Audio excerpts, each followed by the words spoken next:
में चलें और हम परमेश्वर के वचन से निकालते हैं प्रकाशित वाक्य 8 अध्याय। प्रकाशित वाक्य की पुस्तक उसका 8 अध्याय, रेवलेशन चैप्टर 8।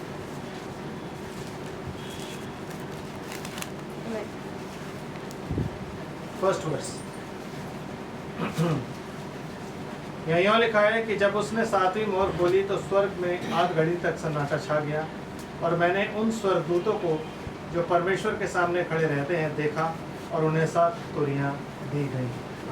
परमेश्वर की आशीष उसके पवित्र वचन के पढ़े और सुने जाने पर खुदावंद प्रभु यीशु मसीह के नाम में हमेशा होती रहे, आमीन। आप लोग बैठ जाइए प्लीज।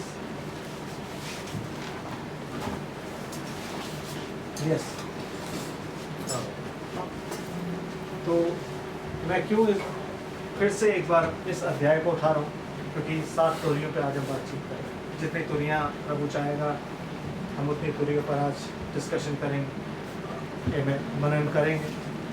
तो बाइबल कहती है कि 7वां अध्याय 8वें अध्याय में जब 7वीं मोहर खुली तो सबसे पहली चीज़ क्या हुई उसमें? आध घड़ी का समय, दैट इज रैप्चर, 7 थंडर्स।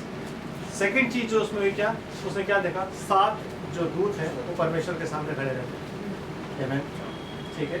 वो 7 आत्माएं परमेश्वर की उसके सामने खड़ी रहती है। उसने उनको देखा, और उनको क्या देखा उसने? कि उनको क्या दी गई? तुरियां।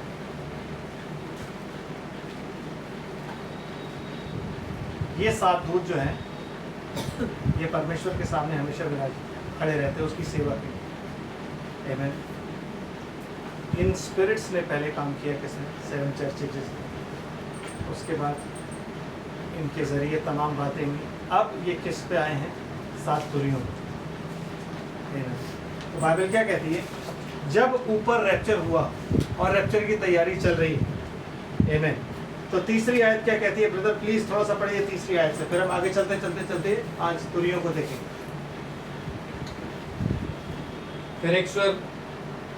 फिर एक और स्वर्गदूत ने सोने का धूपदान लिया और वेदी के निकट खड़ा हुआ, और उसको बहुत धूप दिया गया कि सब पवित्र लोगों की प्रार्थनाओं के साथ सोने की उस वेदी पर जो सिंहासन के सामने है चढ़ाए। ये वो है जो लोग पृथ्वी पर हैं। अभी हम प्रार्थनाएं कर रहे हैं, लेकिन एक टाइम आएगा जब हमारी प्रार्थनाएं बढ़ जाएंगी, जब हमारे ऊपर दबाव आएगा, आमीन। उस वक्त में हम लोग और प्रार्थना करें, आमीन। तो हमारी सारी प्रार्थनाएं जो है वो ऊपर पहुंच गई। कैसे? बाइबल कहती है कुरनेलियुस जो था ना, आमीन, कुरनेलियुस जो था वो प्रार्थना कर रहा था अपने घर में बैठ के। तो एक स्वर्गदूत उसके पास आता और आके क्या कहता है? कुरनेलियुस, तेरी जो प्रार्थना है जो तूने आज तक की वो परमेश्वर के पास पहुंचाई गई, आमीन। वैसे ही हमारी जो प्रार्थनाएं हैं जो हम करते हैं वो परमेश्वर के पास पहुंचाई गई। हमारा जो रोना है वो परमेश्वर के पास पहुंचाया गया, हमारा जो गिड़गिड़ाना है वो परमेश्वर के पास पहुंचाया गया, आमीन। हमारी तमाम वो बातें परमेश्वर के पास, हमारे आंसू जो है वो परमेश्वर के पास पहुंचाए गए, आमीन। जो हमें लगता है, जो हम फील करते हैं, वो हर चीज़ें परमेश्वर के पास पहुंचाई गई। फिर क्या होता है ब्रदर? फिर उस धूप का धुआं पवित्र लोगों की प्रार्थनाओं सहित स्वर्गदूत के हाथ से परमेश्वर के सामने पहुंचाया गया। मीन्स आपकी जो प्रार्थनाएं होती है ना, एक चीज़ को आप याद रखो, वो सुखदायक सुगंध के रूप में परमेश्वर के पास पहुंचनी चाहिए। समझ रहे? कहता मेरा हाथ फैलाना तेरे आगे शाम की अन्न बलि के समान है। कि जब आप हाथ फैलाते हो खुदा के आगे तो वो अन्न बलि के समान, मतलब परमेश्वर उसको कैसे स्वीकार करे? जो धूप, जो स्मोक उठता था, धूप जो उठती थी, वो परमेश्वर को पसंद आती। वैसे ही आपकी और मेरी प्रार्थनाएं होंगी। वो प्रार्थनाएं तब तक वैसी नहीं होंगी जब तक कि उसमें इस वचन की पवित्रता नहीं है, इस वचन के अनुसार वो नहीं है। समझ रहे? जब तक वचन और पवित्र आत्मा के अगुवाई में होके आप प्रार्थना नहीं करते। शाम की अन्न बलि, मेल बलि का मतलब, अन्न बलि जब आप चढ़ाते थे नमक के साथ चढ़ाते, और नमक किसको दर्शाता है? पवित्रता, आमीन। तो अगर आप इस वचन को, जो कि रोटी है, परमेश्वर की हुजूरी में जाते हो और प्रार्थना करते हो, और उस प्रार्थना में ये वचन नहीं है और आत्मा नहीं है, तो वो परमेश्वर के सामने एक धूप का काम नहीं देती। मतलब आप फिर उसके सामने क्या कर रहे हो, सिर्फ अपनी सांसें ज़ाया कर रहे हो, वेस्ट कर रहे हो, समझ रहे। इसलिए इससे पहले कि आप उसकी हुजूरी में जाओ, आपको इस वचन को जानना बहुत ज़रूरी है। According to his will what he wants, वो चाहता क्या है। क्योंकि बहुत से लोगों के पास वचन है ना, तो वचन को पढ़ रहे हैं, वचन को पढ़ के क्या हासिल कर रहे हैं, ज्ञान। आमीन। लेकिन यीशु मसीह ने आपको ये नहीं बोला कि वचन को पढ़ के ज्ञान हासिल करो। उसने क्या बोला, कहता है अनंत जीवन जिसके हम खोजी हैं, जिसका हम प्रचार करते हैं। प्रचार किसका करते हैं, अनंत जीवन। तो अनंत जीवन क्या है कि तुम उस अद्वैत परमेश्वर को जो और यीशु मसीह को जिससे उसने भेजा है जानो। ठीक है, to know the word is one thing, कि भाई मैं वचन को जानता हूँ, but to know the author is something different. इस वचन के लिखने वाले को जानना बिल्कुल डिफरेंट है। आमीन। आपको आत्मा क्यों दिया गया, ताकि आप उसे जानो। किसके थ्रू, इसके थ्रू, समझ रहे। इसीलिए बिना आत्मा के वचन जो आज पढ़ रहे हैं ना, वो आज प्रचार कर रहे हैं, और उनके प्रचार में उनका ज्ञान, जो दुनियावी बातें, जो डिनोमिनेशनल टीचिंग्स हैं, वो मिला के वो बता रहे हैं। एंड स्टिल वो ये सोच रहे हैं कि मैं प्रभु की बातें करूँ। इसलिए प्रभु की बातें ऐसे नहीं की जाए। प्रभु को उससे पहले जानना ज़रूरी होता है। जब आप प्रभु को जानोगे, बहुत अच्छी बात भाई बहनों कहते हैं कि आई नो जीसस, भाई मैं प्रभु यीशु मसीह को जानता हूँ, ये एक अलग बात है, क्योंकि मैं इस वचन के ज़रिए प्रभु यीशु मसीह को जानता हूँ। ठीक है, लेकिन क्या प्रभु यीशु मसीह आपको जानता है?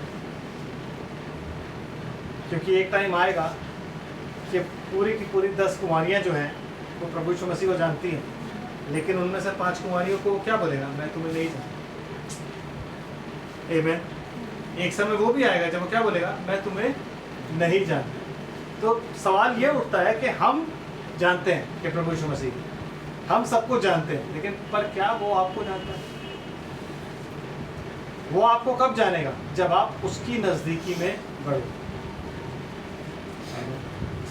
जब आप उसकी नज़दीकी में बढ़ के उसके साथ समय बिताओगे, तब वो आपको जानेगा कि हाँ यार, ये इंसान मेरे साथ बैठता है।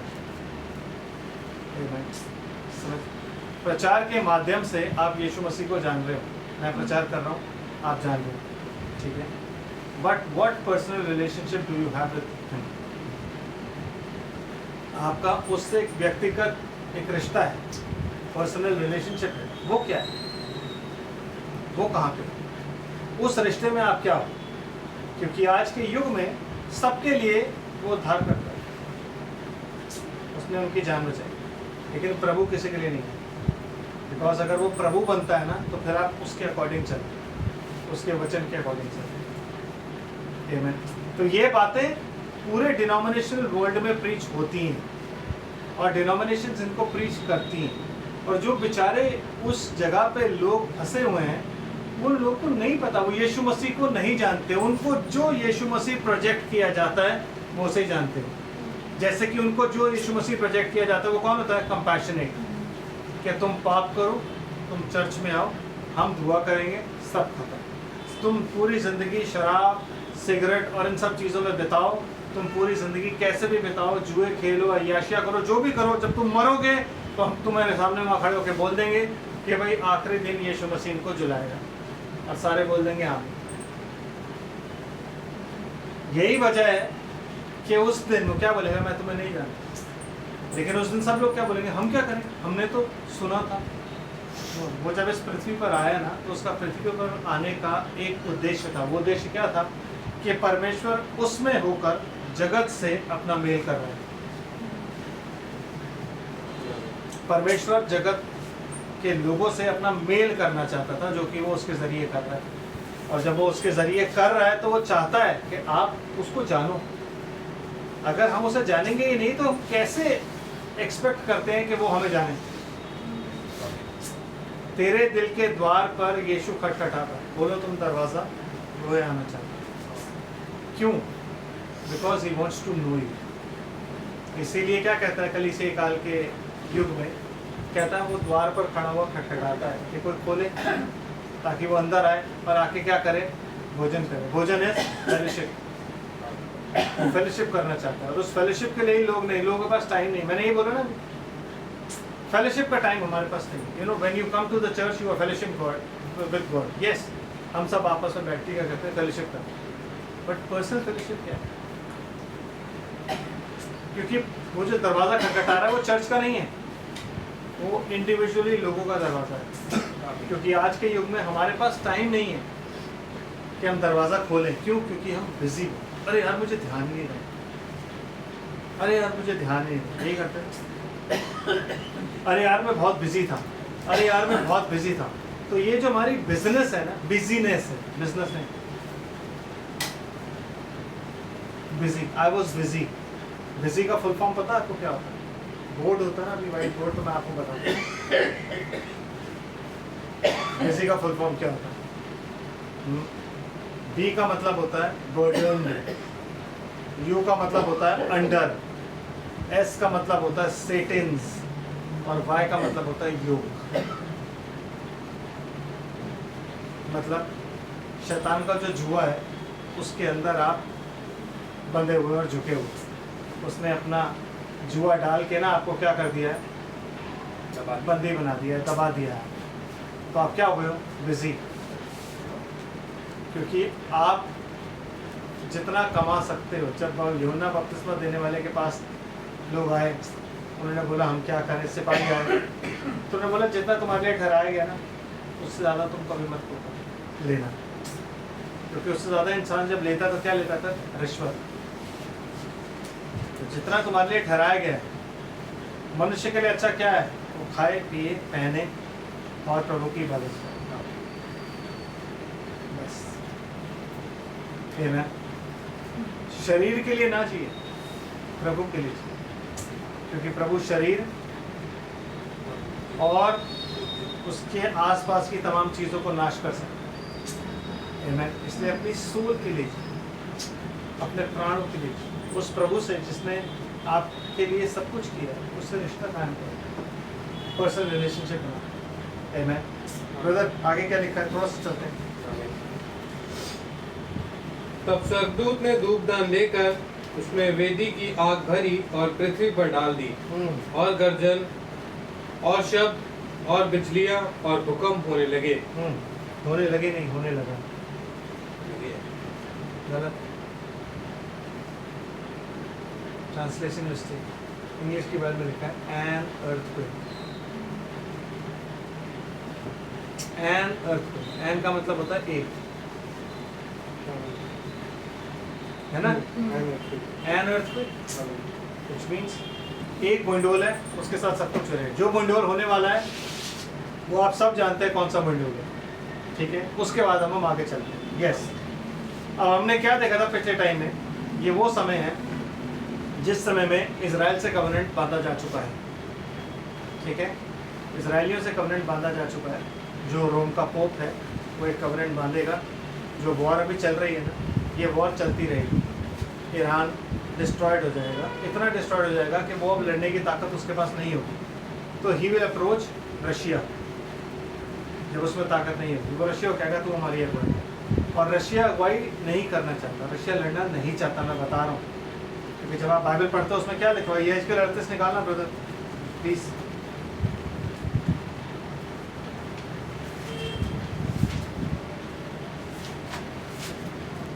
यहेजकेल नबी की पुस्तक और उसका 38 अध्याय 38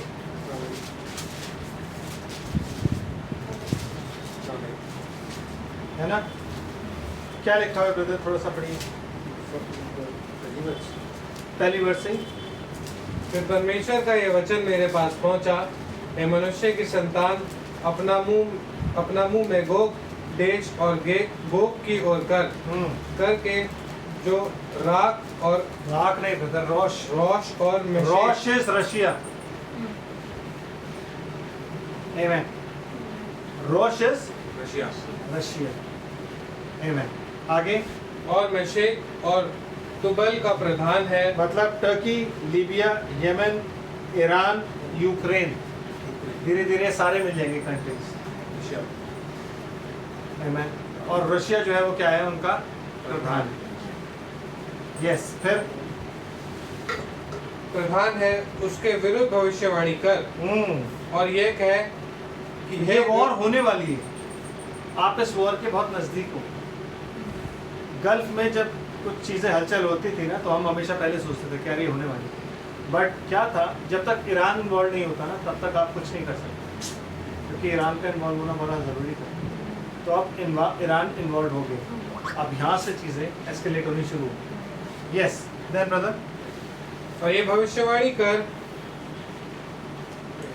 और ये कहे, हे गोग और रोश और मेशेक और तुबल के प्रधान, परमेश्वर यो कहता है, देख मैं तेरे विरुद्ध हूँ, मैं तुझे घुमा ले आऊंगा, मैं तुझे घुमा ले आऊँगा और तेरे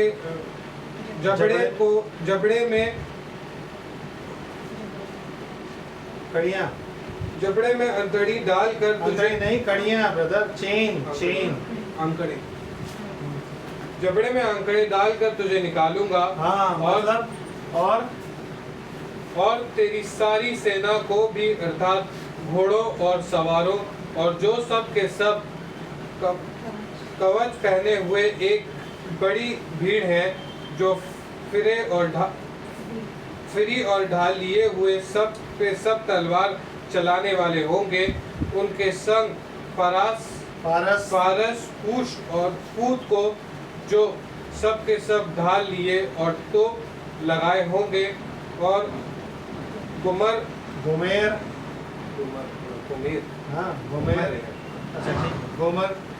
और उसके सारे दलों को, और उत्तरी दिशा के दूर दूर के देशों के तोगर्मा के घराने और उसके सारे दलों को निकालूंगा, और तेरे संग बहुत से देश के लोग होंगे। बस, तो वो रशिया आना नहीं चाहता, He does not wants to fight। वो कहता भाई तुम्हारी वॉर है, तुम खुद लड़ो, लेकिन वो क्या कह रहा है, मैं तुझे लेकर के आऊँगा, तू आना नहीं चाहता, लेकिन तेरे जबड़े में ना मैं चेन लगा के, जैसे आपने देखा होगा भैंसों को बांध के, जैसे आपने नकेल देखा ना बांधते हैं, तो वैसे जबड़ों में उसको पकड़ के चेन लगा के उसको ज़बरदस्ती लाया, because God wants to destroy Russia. America तो है, बट रशिया को वो ज़बरदस्ती है। तो ये वो टाइम जो अभी हम पढ़ने वाले हैं, उस टाइम की शुरुआत हो चुकी है। ठीक, ये वॉर नहीं है, ये थर्ड वर्ल्ड वॉर नहीं। लोग आपको बोल रहे हैं, टीवी में आप देख रहे हो, न्यूज़ देख रहे हो, नो थर्ड वर्ल्ड वॉर। प्रचारक प्रचार कर रहे हैं कि ये तीसरा महाविश्व युद्ध है, नहीं, कोई विश्व युद्ध नहीं। आमीन। लेकिन इस वॉर को क्या बोला जाता है, गो वॉर, मगोग की वॉर। आमीन, ये वो वॉर है। तो इस वॉर में क्या होगा, ये सारे मिलके किस पर अटैक कर रहे हैं, इजराइल पर। और जब ये इजराइल पर अटैक करेंगे और ये पहला बॉम्ब मारेंगे, तब परमेश्वर एक अर्थक्वेक लाएगा, जो कि इसमें लिखा है। पढ़िए ब्रदर, 18वीं आयत, same chapter, 38 and 18th verse. जिस दिन इज़राइल के देश पर गोग चढ़ाई करेगा, उसी दिन मेरी जलजलाहट मेरे मुंह से प्रकट होगी। परमेश्वर यहोवा की यही वाणी है। मैंने जलजलाहट मैंने जलजलाहट पर, ठीक है, सही पढ़ रहे हो, पढ़ो। मैंने जलजलाहट और क्रोध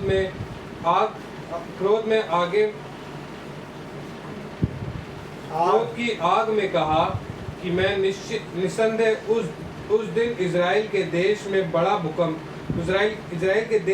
भूकंप होगा। मेरे दर्शन से समुद्र की मछलियां और आकाश के पक्षी, मैदान के पशु और भूमि पर जितने जीव जंतु रेंगते हैं और भूमि के ऊपर जितने मनुष्य रहते हैं, सब कांप उठेंगे और पहाड़ गिराए जाएंगे और चट्टाने और चढ़ाइयाँ नष्ट होंगी और सब दीवारें गिर कर मिट्टी में मिल जाएंगी। आमीन। ये अर्थक्वेक है, कहाँ पे? इजराइल। एक ऐसा अर्थक्वेक आएगा जिससे ये सारी सेना नाश हो जाएगी। इसके आगे आप पढ़ सकते हो, पूरा एक्सप्लेन किया हुआ उसने कि उसके बाद क्या क्या होगा, क्या क्या होगा, सारा कुछ लिखा हुआ। लेकिन इससे पहले अमेरिका नाश हो चुका हो। बार बार अमेरिका के लिए क्या बोला जा रहा है कि ईरान ने डोनाल्ड ट्रंप को धमकी दी है, मार देगा मार देगा, बट यू नो ईरान से ज़्यादा थ्रेट जो है वो किससे है? रशिया से। रशिया से, क्योंकि ये प्रोफेसी हो चुकी है पहले में। और उस वक्त में क्या होगा, वो ब्राइड के तैयार होने का टाइम है। जो आपने पढ़ा ना, स्वर्गदूत ने लेकर ऊपर, उसने बोला एक अर्थक्वेक। वो अर्थक्वेक क्या है? वो एक ऐसा अर्थक्वेक है जिस अर्थक्वेक में California will go down under the earth. 2012 आपने देखी, 2012 उस पिक्चर में तो खैर गलत दिखाया है कि सब कुछ पानी से ढक गया, सब कुछ पानी से नहीं ढकेगा, but yes there will be an earthquake. एक अर्थक्वेक ऐसा आएगा, क्योंकि वो अर्थक्वेक आना बहुत ज़रूरी है, क्योंकि अगर वो अर्थक्वेक नहीं आएगा तो मुर्दे नहीं जी उठे। अगर वो अर्थक्वेक नहीं आएगा तो कैलिफोर्निया के लिए जो प्रोफेसी की गई है, लॉस एंजलिस के लिए जो प्रोफेसी की गई है, लॉस एंजलिस नीचे नहीं जाएगा, तो वो जाना बहुत ज़रूरी है। जब वो सारी चीज़ें होंगी, समझे, उसके साथ में क्या किया जाएगा, उसके साथ जो पोप है, वो पोप फिर क्या करेगा? वाचा बांधेगा मिडिल ईस्ट से, इजराइल और जितने ये जो कंट्रीज़ के नाम लिखे हैं, इन सब से वाचा बांधेगा। वाई? बिकॉज रशिया नाश हो चुका है। चाइना इसमें कहीं लिखा आ रहा है? तो जो लोग सोच रहे हैं चाइना आ रहा है, चाइना नहीं है, अभी नहीं आएगा चाइना, अभी नहीं आएगा। जब यीशु मसीह नीचे आएगा ना, तब चाइना आएगा, बिकॉज अमेरिका लड़ने के लिए नहीं हुआ तब, रशिया लड़ने के लिए नहीं हुआ तब, तो कौन आएगा? चाइना। तब चाइना, तब ये कंट्रीज चाइना के साथ मिलके एक वॉर करने जाएंगी एलियंस से, क्योंकि कहेंगे एलियंस आने वाले, और एलियंस से अपने हथियार लेके ना, अति आधुनिक हथियार लेके लड़ने के लिए। अब वो एलियन कोई और नहीं है, हम लोग विद जीसस क्राइस्ट। सबसे अटपटी बात तो यही रहती है जब हम कहते हैं कि स्वर्गारोहण होने वाला, but you know if these prophecies are true then we are going to go. अगर ये सब कुछ सच है जो लिखा हुआ है यहाँ पे, तो इसका मतलब है हमारा जाना निश्चित है और हम जल्दी जाने। तो जब ये सारी चीज़ें चल रही होंगी, जो हमने पिछले 2 सेशंस में देखा कि मोसेस एंड एलाइजा जब प्रीच करने आएंगे ना, वो उस कवनेंट के बाद आएंगे प्रीच करने, उस कवनेंट से पहले नहीं आएंगे। नो, कवनेंट बांधने के बाद Moses and Elijah will preach against that covenant.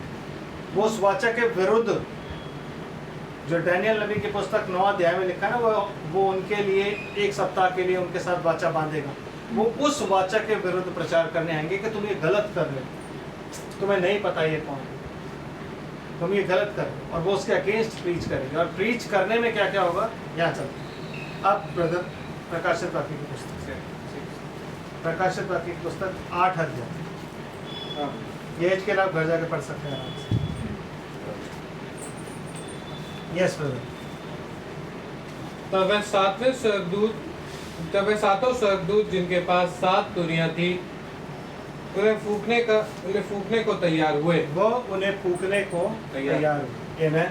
और जब वो तुरी फूकते हैं ना, जब वो ट्रम्पेट बजाते हैं, ये ट्रम्पेट को लिटरल ट्रम्पेट नहीं है। जब आप डिनोमिनेशन के लोगों की बात सुनोगे ना, तो ये बताते हैं कि लिटरल ट्रम्पेट का मतलब एक ट्रम्पेट की आवाज़ आसमान में गूंजेगी और तब ये सब चीज़ होगी। No, trumpet is a message. ठीक है, तो वो जब ट्रम्पेट फूकते हैं, उस ट्रम्पेट के साथ एक वार्निंग, एक मैसेज होता है हर एक के साथ। ठीक है, तो वो मैसेज क्या है? वो मैसेज आपको देते हैं। तो जब वो मैसेज देंगे, वो मैसेज को समझना है। वो डीकोड कौन कर सकता है? सिर्फ खुदा का। क्योंकि डिनोमिनेशन आज तक क्या सिखाती आई है? ट्रम्पेट बजेगा और ये सारी चीज़ें। ट्रम्पेट नहीं बजेगा। ट्रम्पेट का मतलब है कि वहाँ दो स्वर्गदूत आ गए हैं, तो जो कि हर एक ट्रम्पेट के साथ एक मैसेज प्रीच करे। और वो मैसेज क्या है ब्रदर? पहले स्वर्गदूत ने तुरी फूकी और लहू से मिले हुए ओले और आग उत्पन्न हुए। आग उत्पन्न हुई और पृथ्वी पर डाली गई। और पृथ्वी की 1/4 जल 1/4 पृथ्वी की 1/3 जल गई और पेट की 1/3 जल गई और सबके सब हरी घास भी जल गई। मतलब हाँ, मतलब दिस इज द टाइम जब आपको ये समझना है कि ये कार्य पहले कहाँ हो चुका है और ये कार्य किसने किया। Okay, let's go back. Moses, exodus chapter. नींद आ रही है ब्रदर आपको? हाँ, नींद आ रही है? मुझे लग रहा है। टाइम से सोया करो ना, जब आपको पता चर्चा तो दूसरों को भी आप परेशान करते हो ऐसे। Exodus chapter 9 verse 22 to 26।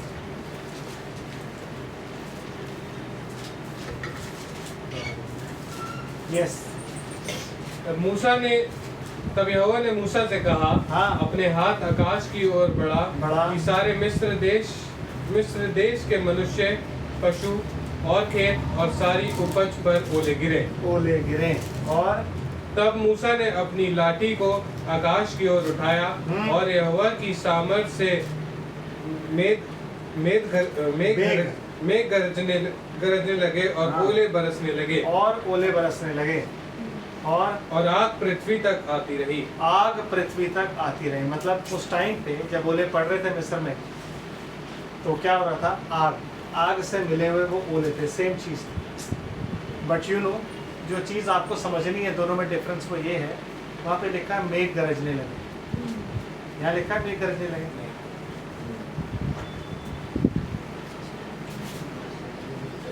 नहीं लिखा है।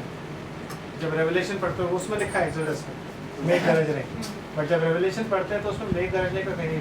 तो स्पिरिचुअल फिजिकल दोनों मतलब। सबसे पहला काम जब एलिया आएगा, मोसेस और एलिजा बोथ विल कम, तो एलिया सबसे पहला काम जो करेगा आगे वो क्या होगा? 3.5 साल के लिए आसमान को बंद कर देगा कि मेरे कहे बगैर बारिश नहीं होगी, क्योंकि इन दोनों की मिनिस्ट्री ना क्लाइमेट को चेंज करेगी, मौसम बदल देगी। तो जब बारिश ही नहीं होगी, जब वो बंद कर देगा तो गरजेंगे कैसे? आप समझ रहे हो बात? आमीन। समझ आ रहा है? नहीं होगी ना? अब निकालते हैं इसको समझने के लिए योएल नबी की पुस्तक। जोएल, जब पुस्तक देखनी हो ना तो ब्रदर आप क्या करो, इंडेक्स खोलो। इंडेक्स में नाम लिखा होगा बुक का और उसके सामने पेज लिखा होगा। पुराना नियम लिखे ना, योएल लिखा होगा एक जगह। योएल नबी की पुस्तक, उसका पहला अध्याय निकालना है ब्रदर, सेकेंड हाफ में, खत्म होने से थोड़ा सा ऊपर। जब वो खत्म हो रहा होगा थोड़ा सा ऊपर, ठीक है, वहां पे पेज भी है, राइट। उसका पहला ही अध्याय खुलेंगे, ठीक है। निकाला 15 आयत से 20 आयत पहले। योएल नबी की पुस्तक पहला अध्याय 15 आयत से 20 आयत। यस। क्योंकि उस दिन के कारण हाय, क्योंकि यहोवा का दिन निकट है, वह सर्वशक्तिमान की ओर से सत्यानाश का दिन होकर आएगा। यस। क्योंकि भोजन वस्तु हमारे देखते नष्ट की गई, नाश नहीं हुई। क्या भोजन वस्तु हमारे देखते नाश नहीं हुई? क्या भी है ना आगे, क्या बोलो?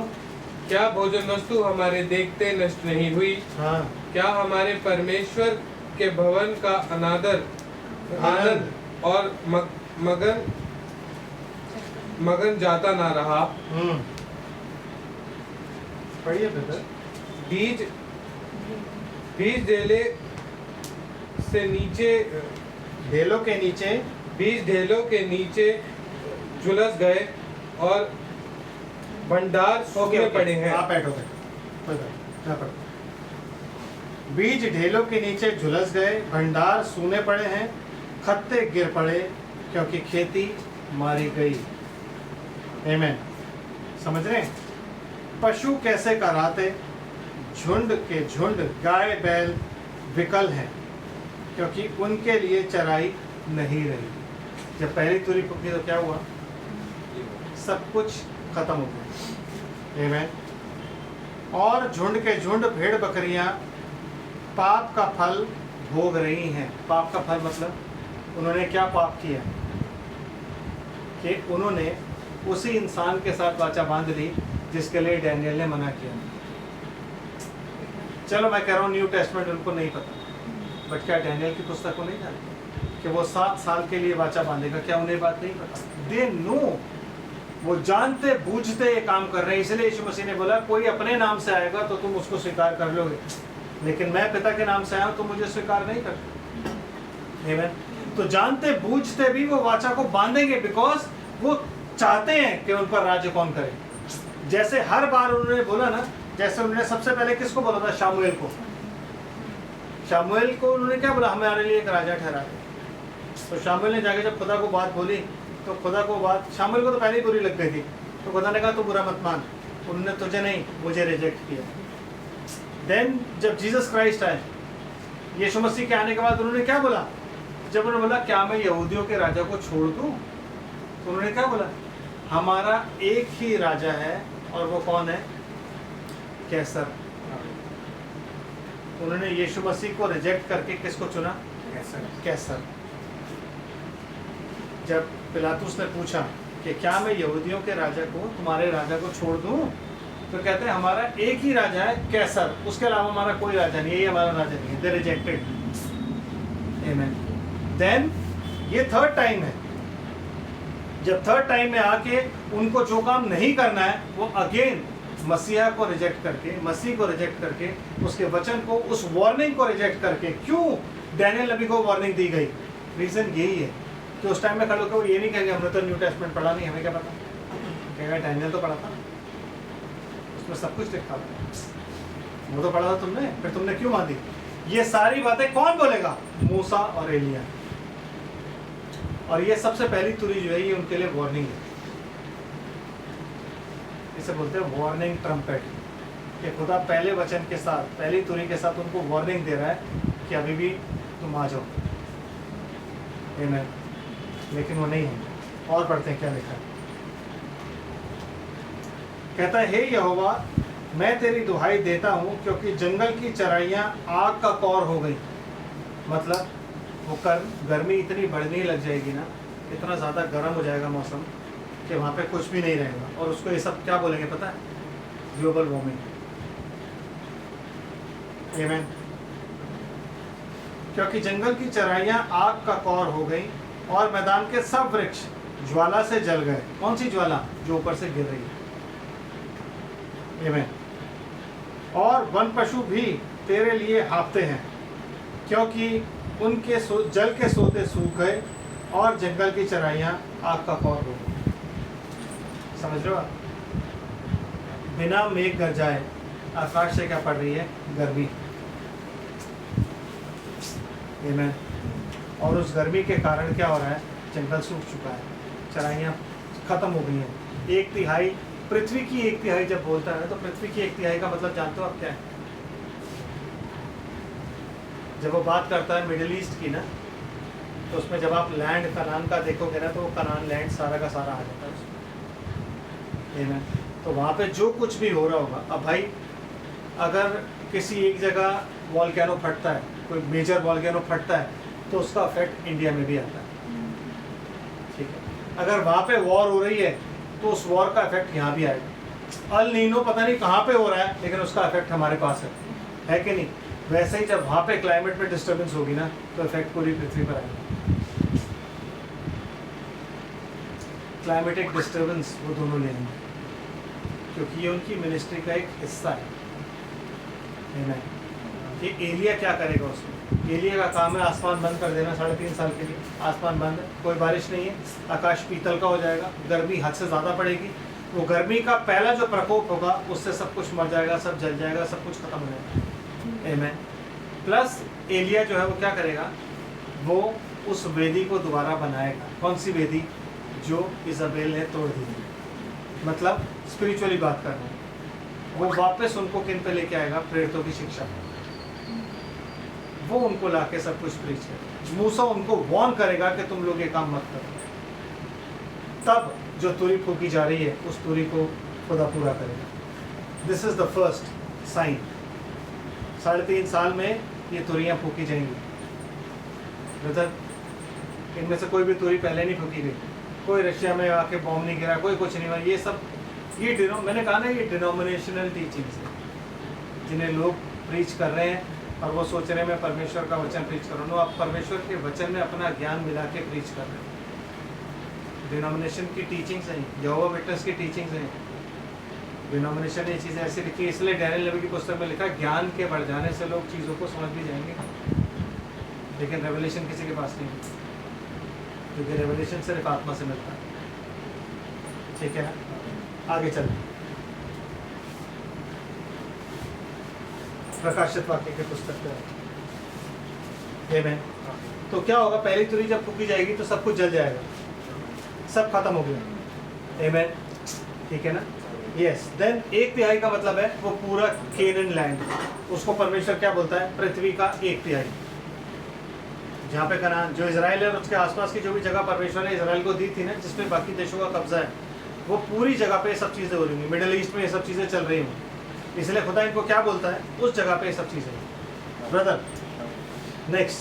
दूसरे स्वर्गदूत ने तुरी फूकी तो मैंने आग सा जलता हुआ एक बड़ा पहाड़ समुद्र में डाला गया। मैंने नहीं, मानो आग सा जलता हुआ एक बड़ा पहाड़ समुद्र में डाला गया और समुद्र का 1/3 लहू हो गया और समुद्र के 1/3 प्राणी मर गए और 1/3 जहाज नष्ट हो गए।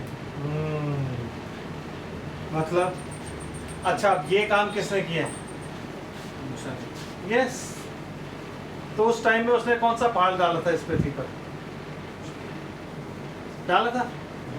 नो।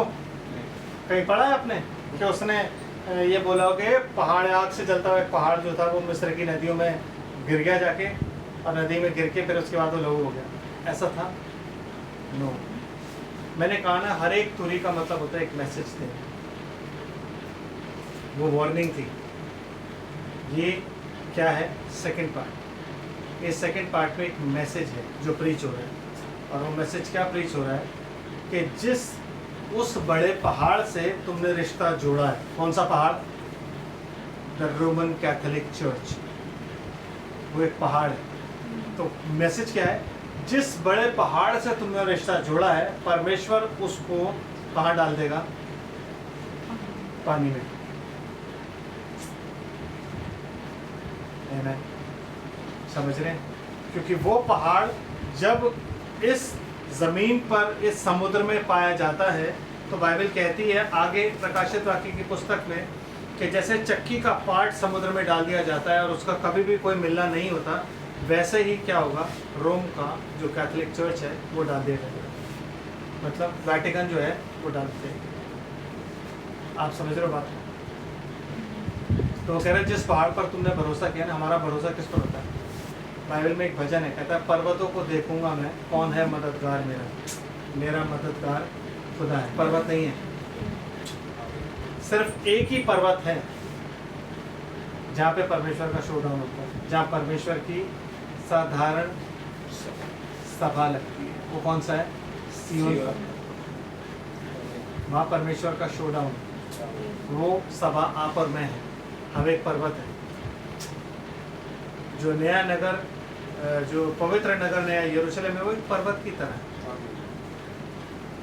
है। जो यहोवा पर भरोसा रखते हैं वो सिय्योन पर्वत के समान है, जो कभी टलता नहीं वरन सदा बना रहता है।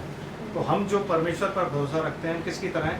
सिय्योन पर्वत की समान है, जो कभी टलता नहीं, कभी नहीं टल सकता, जो सदा बना रहेगा। हम वो हैं। आमेन। लेकिन एक और पर्वत है जो सारी पृथ्वी पर राज्य करता है।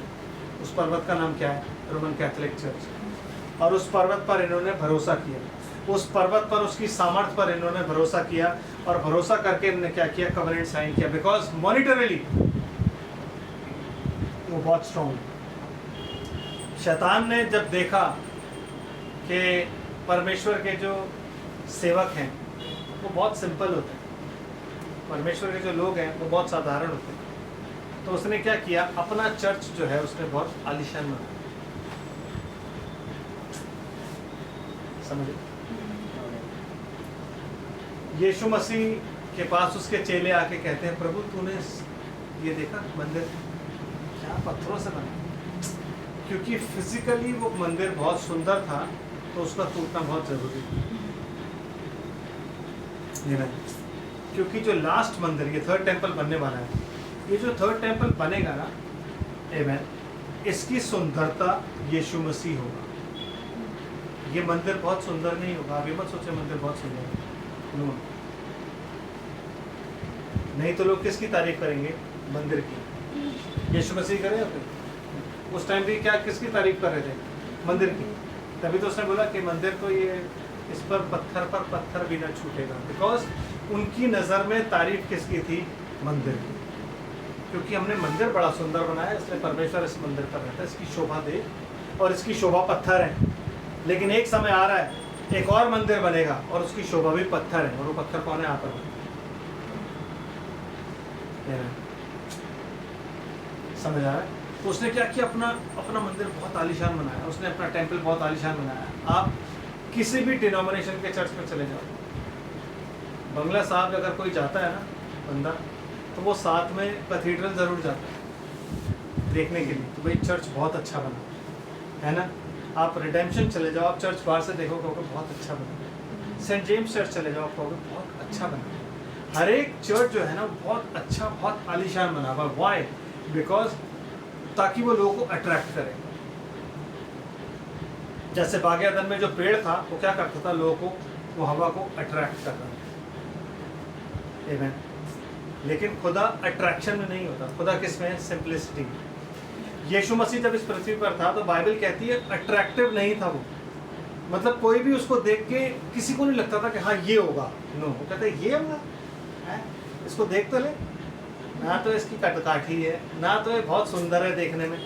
वो सुंदर भी नहीं था, वो 30 की उम्र में 50 का लगता था। स्ट्रेस बहुत था उसको। इसीलिए आजकल बेध्यानी में बहुत से चर्चेज ऐसे हैं जो बाल नहीं रखते। क्यों? जब यीशु मसीह 30 में 50 का रखता था तो हम भी नो, उसका लगना और आपके लगने में फ़र्क है। स्पिरिचुअल मतलब समझो, वो हमारा बोझ उठा रहा था। जब भी इंसान किसी का बोझ उठाता है ना तो वो उस बर्डन में स्ट्रेसफुल हो जाता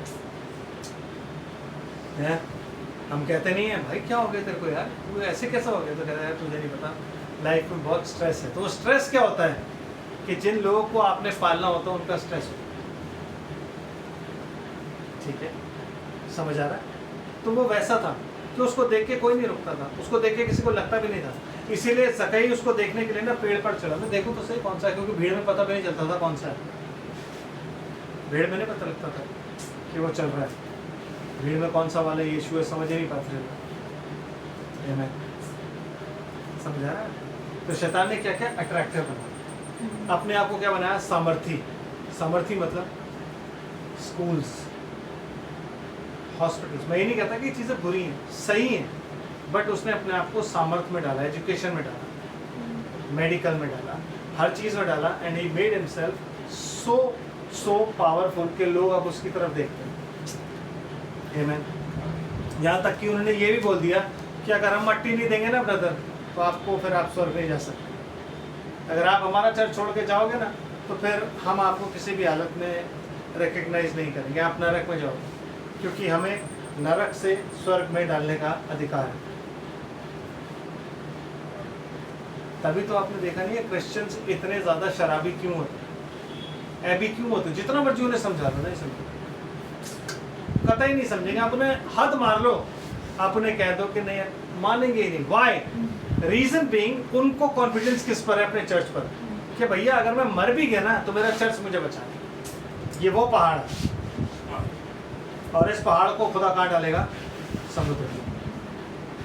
आमीन।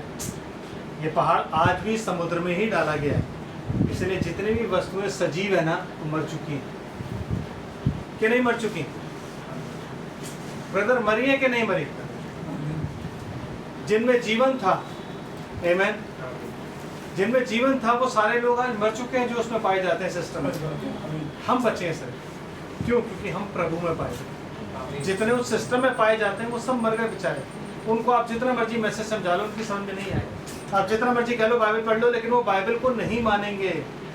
क्यों? क्योंकि उनका भरोसा किस पर है? उस पहाड़ पर, उस सामर्थ पर जो सामर्थ पाई जाती है। समझ रहे हो आप?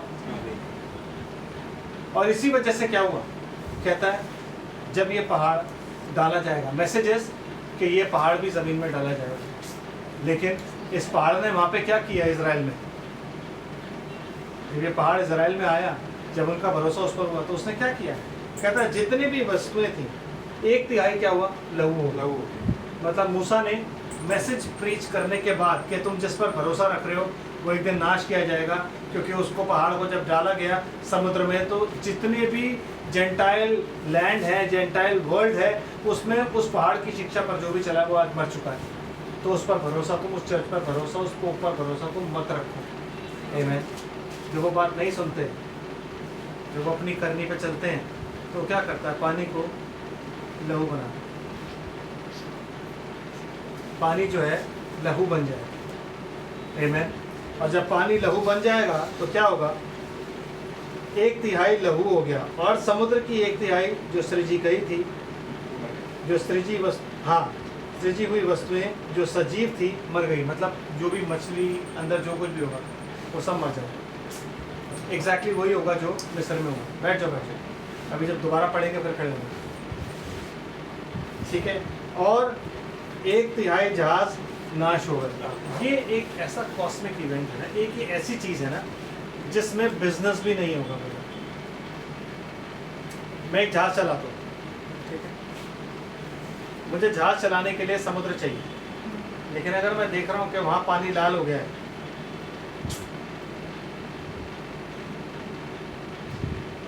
एक तिहाई जहाज भी क्या हुए? नाश हो गए। There will be no business.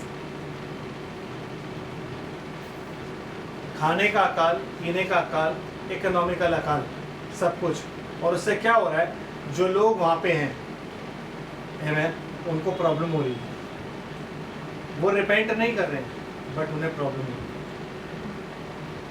और दूसरी प्रॉब्लम किसको हो रही है? उसको जिसने वाचा बांधाई थी, क्योंकि वो वहाँ बैठ के देख रहा है कि जो कुछ भी ये कर रहे हैं वो चीज़ें हो रही हैं और वो रोक नहीं पा रहे हैं। जिसको वो रोकने के लिए भेजता है, जिसको वो मारने के लिए भेजता है, वो लोग क्या करते हैं?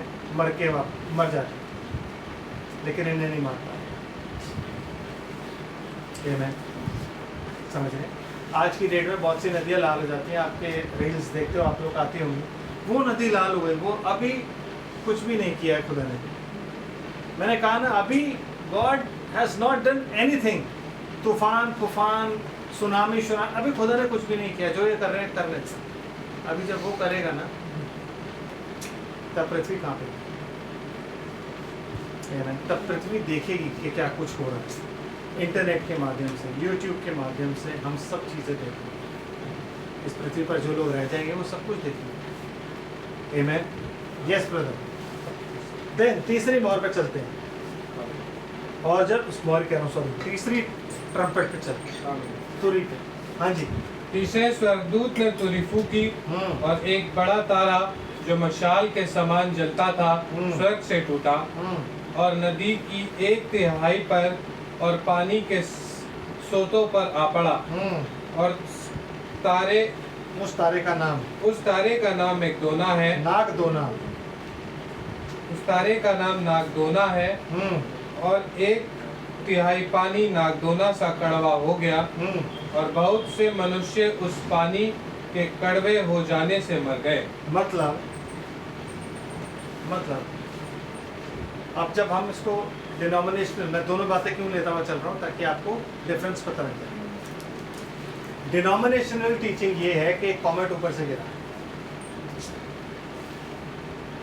आमीन, और वो कॉमेट गिरा और कॉमेट की वजह से ये सब चीज़ें हुई।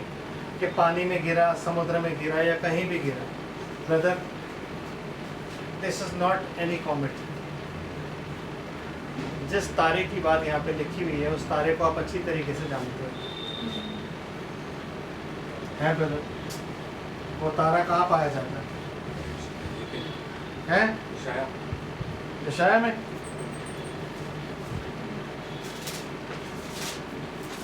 यशाया नबी की पुस्तक उसका 14 अध्याय 12 है। हे भोर के चमकने वाले तारे, हाँ, तू कैसे आकाश पर से गिर पड़ा है, तू कैसे आकाश पर से गिर पड़ा है। देखो, शैतान जब गिर रहा है ना, है तो उसका गिरना ऐसा नहीं है कि वो आकाश से गिर रहा है और गिर कर पृथ्वी पर आके रुक रहा है। नो, उसके गिरने का मतलब है कि वो अपने पद से गिर गया, उसको एक पद दिया गया और उसका पद क्या था कि वो छाने वाला करूब था, वर्शिपिंग एंजल था। आमीन।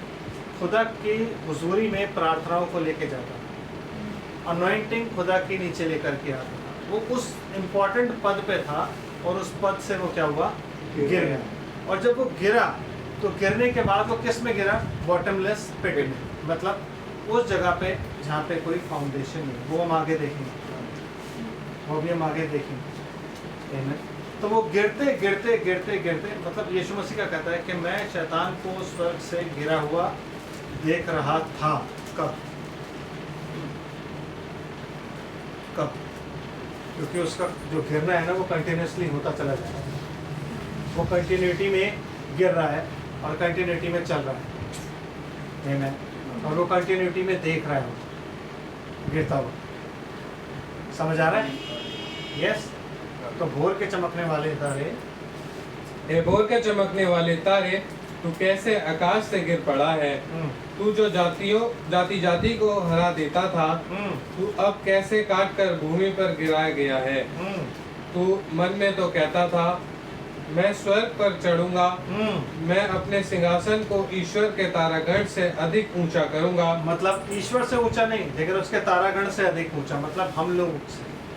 क्योंकि जो तारागण है वो कौन है? उसकी ब्राइड। वो ब्राइड के ऊपर रूल करना चाहता है बेसिकली, लेकिन उसको यही नहीं पता कि ब्राइड है कौन। आमीन। यही तो सीक्रेट है कि उसको यही नहीं पता ब्राइड कौन है, बट उसकी चाहत है कि मैं ब्राइड पर रूल करूं। यस।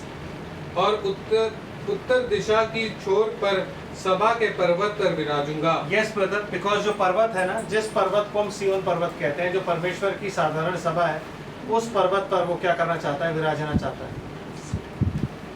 वो चाहता है कि वो विराजमान हो। आमीन। फिर ब्रदर, मैं मेघों से भी ऊंचे ऊंचे स्थान के ऊपर चढ़ूंगा। मतलब मैं मेघ, बादल किसको दर्शाता है? परमेश्वर की ग्लोरी को। क्योंकि यीशु मसीह कैसे आने वाला है? बादलों पर आने वाला है, बादलों के साथ। वो बादल क्या है? उसकी ग्लोरी है। आमीन। तो वो ग्लोरी की बात कर रहा है। Yes brother. फिर मैं मेघ के ऊपर ऊंचे ऊंचे स्थान पर चढ़ूंगा, मैं परम प्रधान के तुल्य हो जाऊंगा। मैं परम प्रधान के तुल्य होऊंगा, बराबर। ऊपर तो वो जा ही नहीं सकता, ही नोज, लेकिन वो क्या चाहता है? उसके बराबर हो। इसीलिए खुदा ने यशाया नबी की पुस्तक में क्या बोला? There is no other God beside me, मतलब मेरी बराबरी में कोई। आमीन। बिसाइड मी, क्योंकि इसकी इच्छा क्या है? कि ये परमेश्वर के तुल्य हो, समान हो जाए, बराबर हो जाए। इसलिए परमेश्वर कहता है there is none other beside me. आमीन। यस। तो ये क्या हुआ? जब ये अपने पद पर सच्चा नहीं ठहरा तो वहां से ये गिरा। आमीन। और जब ये गिरा तो इसका नाम बदल गया। पहले इसका नाम क्या था? लूसीफर। आज इसका नाम क्या है? नागदोना।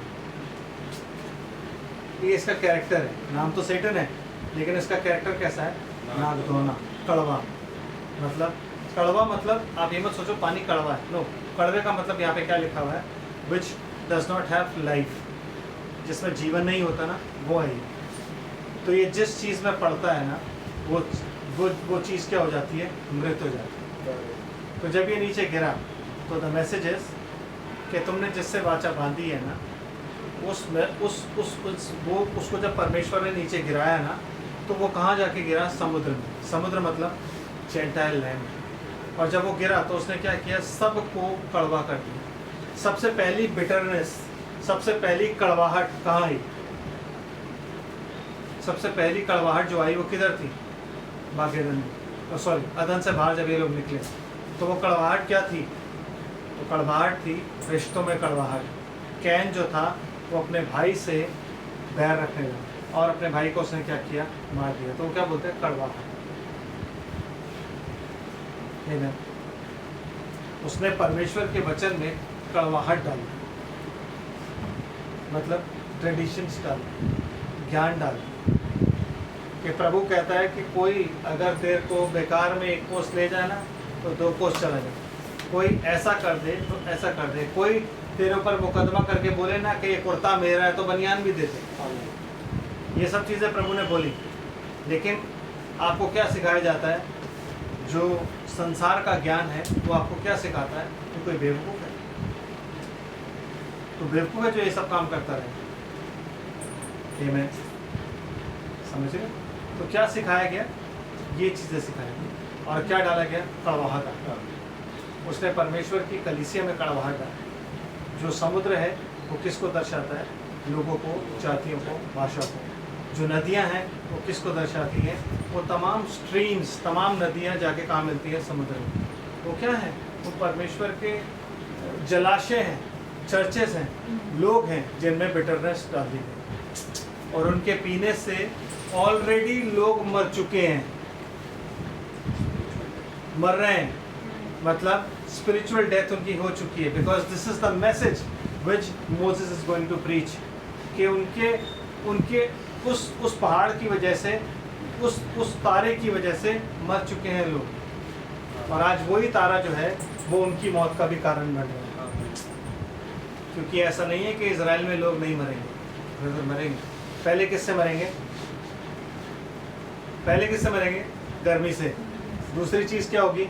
आपको पता है इजराइल के पास एक ऐसा मशीन है, एक बहुत बड़ी मशीन है जिसमें वो क्या करता है, वहाँ पानी की कमी है तो वो समुद्र से पानी लेके उस पानी को, हार्ड वाटर को सॉफ्ट वाटर बना के अपने खेतों में देता है और उसको पिया भी जाता है। और वो पानी कहाँ डाल रहा है? वो सी ऑफ गैलीली में, गलील का जो समुद्र है उसमें डाल रहा है और उसे दोबारा भर रहा है। उसके पास एक टेक्नोलॉजी है। लेकिन जब मूसा उस पानी को खून बना देगा वो उसको चेंज नहीं कर पाएगा। वाई? क्योंकि मैंने कहा ना, जब खुदा करने पे आएगा ना तब वो अपने कंट्रोल में चीज़ें रखता है, वो उसको नहीं कर पाएगा। आमीन। उन चीज़ों को अपनी टेक्नोलॉजी से कुछ नहीं कर पाएगा। आमीन। इसलिए क्या होगा? लोग उस पानी को पी के मर जाएंगे। फिजिकल भी है, जो चीज़ स्पिरिचुअल है वही फिजिकल है। मैसेज स्पिरिचुअल होगा कि वहाँ पे हो चुका है, तुम उससे वाचा मत बांधो। आमीन। लेकिन फिजिकली लोग क्या कर रहे हैं? मर रहे हैं उस बिटरनेस से। लोग तब भी मरेंगे। समझ आ रहा? Yes yes. 4th trumpet, revelation. चौथे स्वर्गदूत ने तुरीफू की, हाँ। और सूर्य की 1/3 हाँ। और चंद्रमा की 1/3 और तारों की 1/3 पर आपत्ति आई, यहाँ तक कि उनका 1/3 अंग अंधकार हो गया और दिन की 1/3 में उजियाला न रहा। वैसे ही रात में भी। पहले जो 3 थे उसमें क्लाइमेट की तो है, लेकिन उसमें ये चीज़ इन्वॉल्व नहीं थी, हेवन इन्वॉल्व नहीं थी।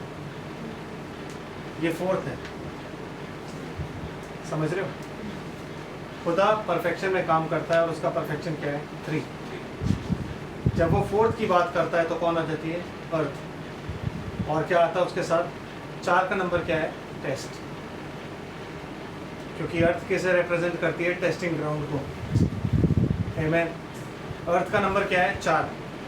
और लूसीफर यहाँ पे था आदम से पहले, तो उसको यहाँ पे क्यों छोड़ा था? ये उसका टेस्टिंग ग्राउंड था।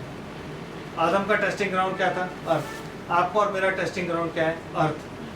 जब हम इस अर्थ से टेस्ट पार करके निकलेंगे तब हम हेवन जाने के लायक हो सकते हैं, वरना कोई नहीं। तो ये फोर्थ ट्रम्पेट जो है ये क्या बताती है? टेस्ट। पढ़ते हैं यिर्मयाह नबी की पुस्तक, नहीं पहले हम पढ़ते हैं एक्सोडस चैप्टर 10, निर्गमन की पुस्तक और उसका 10 अध्याय। क्या लिखा है? क्योंकि ये चीज पहले भी हो चुकी है। निर्गमन 10 का बताता हूँ कहाँ से पढ़ते हैं, आप शुरू कीजिए। फिर यहोवा ने मूसा से कहा, फिरौन के पास जा, क्योंकि मैं ही ने उसके और उसके कर्मचारियों के मन को इसलिए कठोर कर दिया कि अपने चिन्ह उसके बीच में दिखाऊं।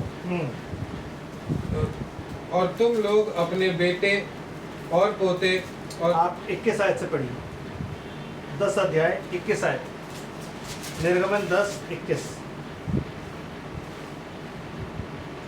फिर यहोवा ने मूसा से कहा, अपना हाथ आकाश की ओर बढ़ा कि मिस्र देश के ऊपर अंधकार छा जाए, ऐसा अंधकार कि टटोला ना जाए।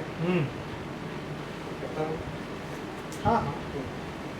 तब मूसा ने अपना हाथ स्वर्ग की ओर बढ़ाया और सारे मिस्र देश पर 3 दिन तक घोर अंधकार छाया रहा। कितने दिन तक? 3 दिन।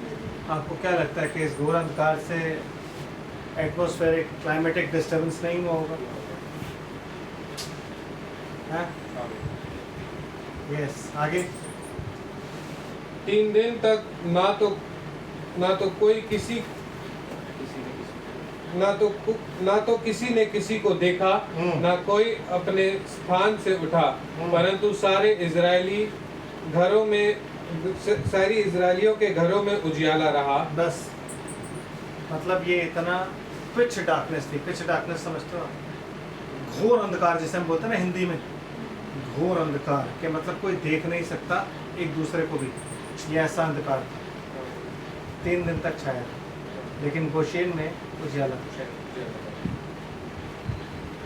समझ रहे? गोशेन में क्या था? उजियाला। इस टाइम का गोशेन कौन होगा? 1,44,000, क्योंकि उनके पास उजियाला होगा।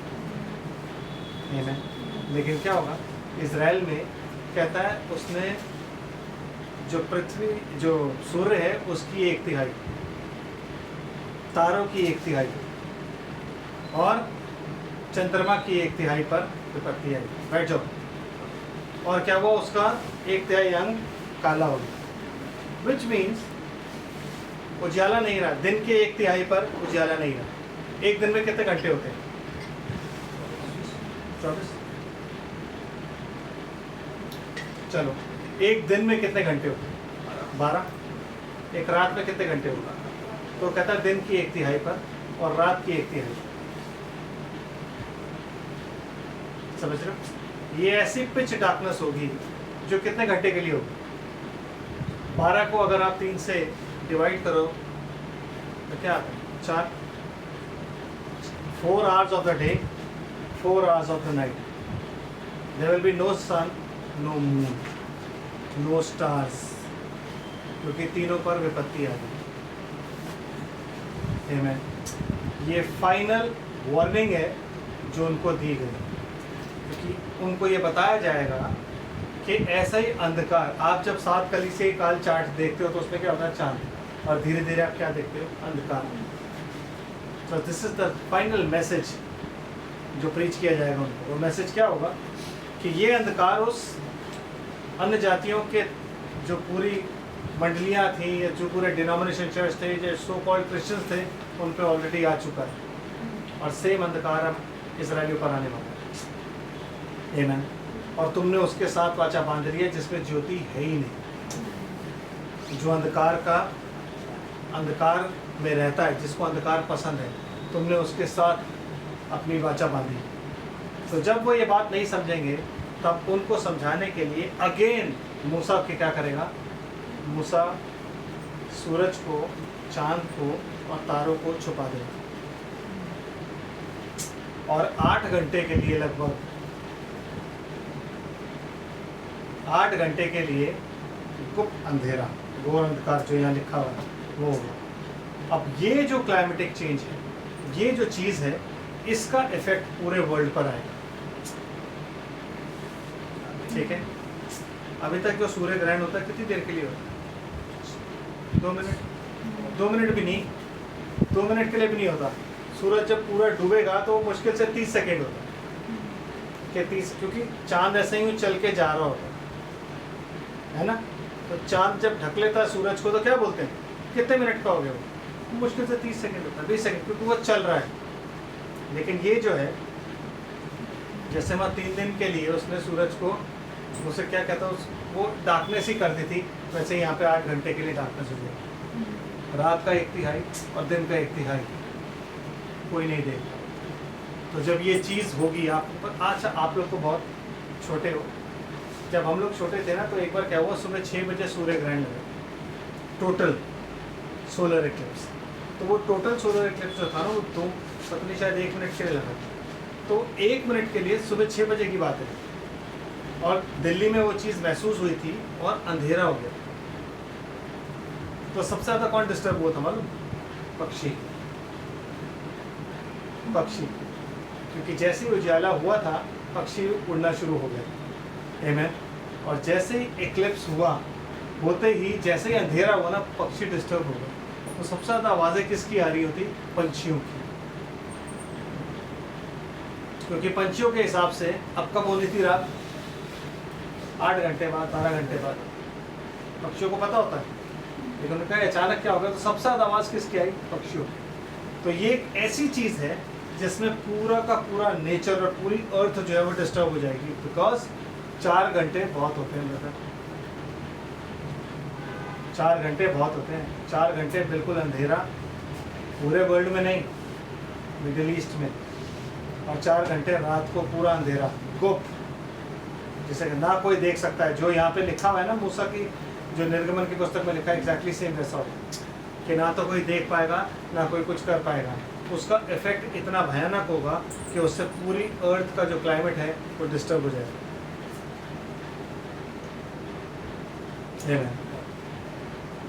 क्यों? क्योंकि यहाँ से क्या शुरू हो रहा है? यहाँ से शुरू होता है जेकब्स ट्रबल। जेकब को 3.5 साल तक वार्निंग दी गई है।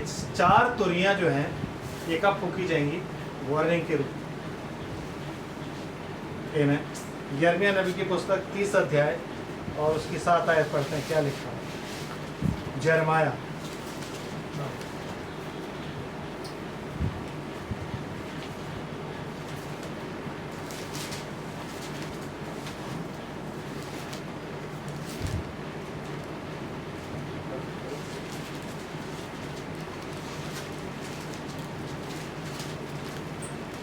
यिर्मयाह 30 का 7 क्या कहता है? हाय हाय, वह दिन क्या ही भारी होगा, उसके समान और कोई दिन नहीं, जब याकूब के संकट का समय होगा, परंतु वह उससे भी छुड़ाया जाएगा। आमीन। बताओ। नहीं, बस।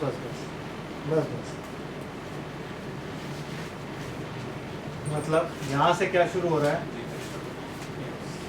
जेकब्स ट्रबल, ये याकूब की विपत्ति का समय है, जो कि छुड़ाया, जिससे याकूब छुड़ाया जाएगा। कब? अगले 3.5 साल के बाद। समझ आ रहा है? ठीक है। 4 तोरियां कब फूकी गई? पहले 3.5 साल के, मूसा और एलिया की मिनिस्ट्री के द्वारा, जिसमें 1/3 पर ये विपत्ति है। ये जेन्युइन परमेश्वर का स्पिरिचुअल रेवलेशन है। उसके बाद हम चलते हैं 5वीं तुरी को। क्या लिखा है ब्रदर? जब मैंने फिर देखा तो आकाश के बीच में एक उकाब को उड़ते और ऊंचे शब्द से यह कहते सुना, उन 3 स्वर्गदूतों की तुरी के शब्द के कारण जिसका फूकना अभी बाकी है, पृथ्वी के रहने वालों पर हाय हाय हाय। जब आप हिंदी पढ़ते हो और आप इसमें हाय हाय हाय, तो आपको पता है आप गलत पढ़ते हो। इधर हिंदी और English, you know when you read something, आपको इस तरीके से पढ़ना है कि लोगों को समझ आए। इस तरीके से नहीं पढ़ना कि भाई मेरा काम खत्म, मैं पढ़ा के नक्की करूँ इसमें, समझ रहे?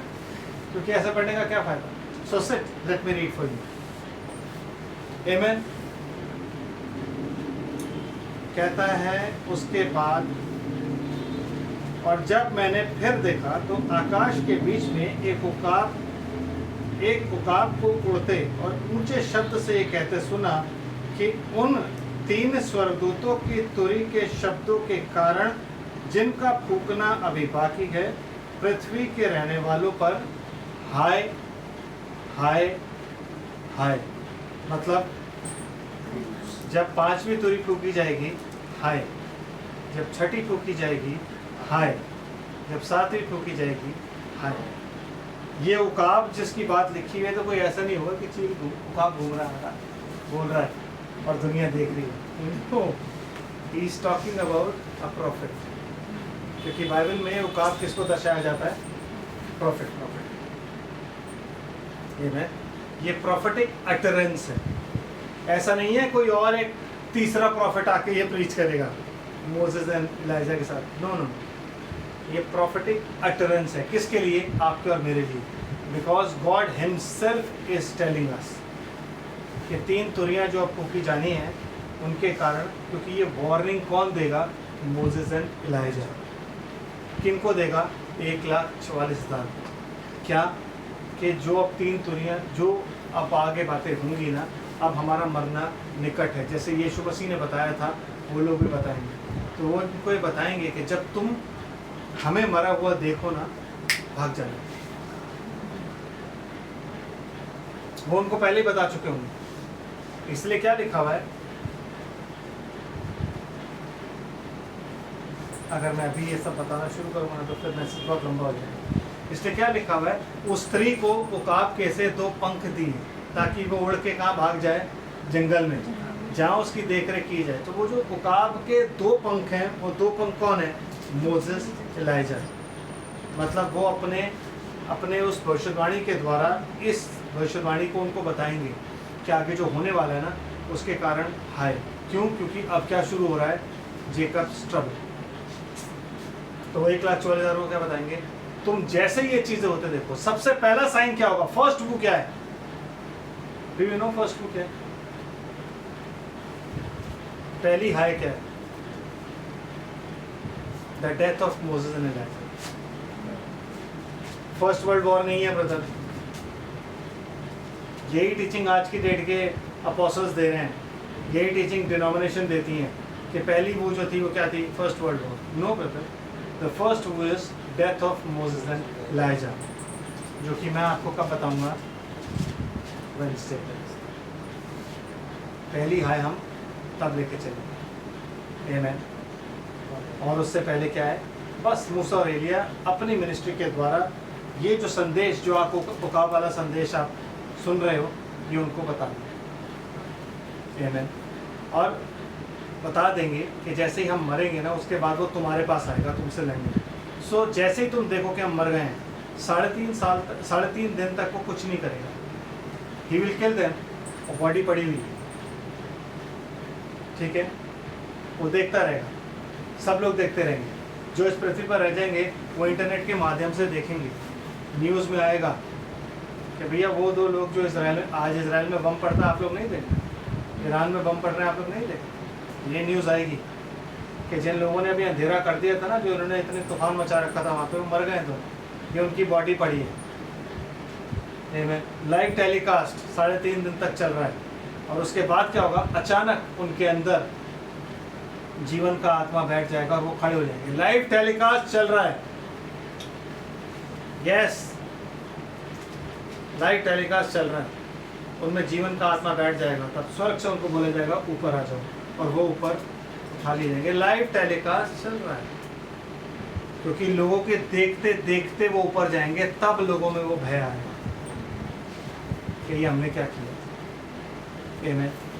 तो इसलिए तब तक कुछ नहीं होगा, लेकिन जब वो ऊपर चले जाएंगे और वो अर्थक्वेक आएगा, जिस अर्थक्वेक के बारे में लिखा है जिससे 7,000 मनुष्य मर गए, वो अर्थक्वेक जब आएगा, उस अर्थक्वेक के बाद जो शैतान है वो सर्च करना शुरू करेगा, क्योंकि तब तक शैतान देहधारी हो जाएगा, और वो सर्च करना शुरू करेगा किसे? 1,44,000 को और पुलिस वर्जन, क्योंकि उसको पता है कि ये लोग जानते हैं वो कहाँ है। आमेन। लेकिन इसकी डिटेल हम कब देंगे? प्रभु आप सबको आशीष और बरकत दे। प्रभु में बने रहिए, उसके संदेशों को ग्रहण कीजिए, और ये बात जानिए कि प्रकाशित वाक्य की पुस्तक एक ऐसा लव लेटर है जिसकी बातें जो है ना वो स्पिरिचुअल बातें, आमेन, फिजिकल नहीं, स्पिरिचुअल बात।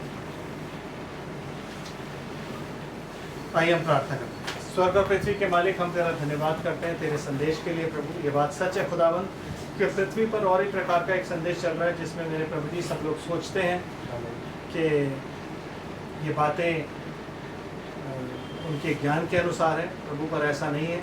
ये बातें वो बातें हैं जो तूने अपने दासों को, जो कि 5 प्रकार की सेवकाई में काम करते हैं, उनको दी और उन्होंने आगे पहुँचाई ताकि हम सिद्ध हो जाएं। हम प्रभु जी हर एक बयार से उछाले ना जाए, वरन प्रभु जी पूरी हम ईमानदारी से तेरी इन बातों पर मनन करके तेरी आत्मा के द्वारा इनको लेके आगे चलें और लोगों को बताएं, और ये जाने लोग कि प्रभु जी कि तू आज भी वार्निंग दे रहा है, ताकि हम लोग इस बातों को समझकर तेरे वचन के साथ लाइन अप करें प्रभु जी, और उस दिन से, उस घड़ी से हम बच सकें, आने वाली उन विपत्तियों से बच सकें, और मनुष्य के पुत्र के सामने खड़े होने के लायक तेरे हाथों में सब कुछ सुपुर्द कर। बुद्धि और समझ का देने वाला तू परमेश्वर है।